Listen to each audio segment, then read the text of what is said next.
Membrane stripping, a natural way to induce labor. Welcome to our educational video on membrane stripping, a common medical procedure used to encourage the start of labor. Today, we'll be going over what membrane stripping is, how it's performed, and how it can aid in the induction of labor.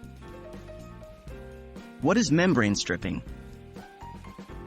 Membrane stripping, also known as a membrane sweep, is a manual procedure performed by a healthcare provider to help induce labor. This process involves the practitioner placing a gloved finger into the cervix and gently separating the amniotic membrane, or sac, from the lower part of the uterus. The separation of these tissues can release natural chemicals called prostaglandins, which can initiate labor. How is membrane stripping performed? Membrane stripping is generally performed in a doctor's office or at a hospital. It's a relatively quick procedure, typically taking only a few minutes. During the procedure, 1. The healthcare provider will first perform a standard pelvic exam. 2. Afterward, they will insert a gloved finger into the cervix. 3. They'll then gently move their finger around to separate the amniotic sac from the wall of the uterus. While it's often described as uncomfortable, membrane stripping is usually not painful.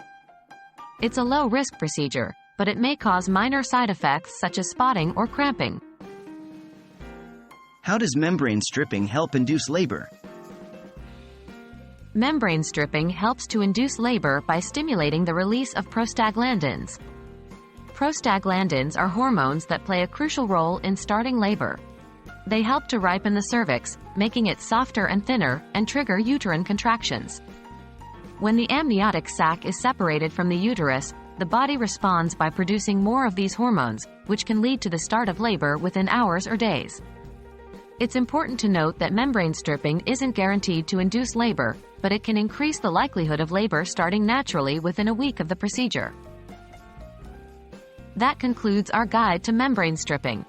It's a safe, natural method of potentially inducing labor, and is often used when a pregnant person is nearing or has passed their due date. As always, if you have questions or concerns about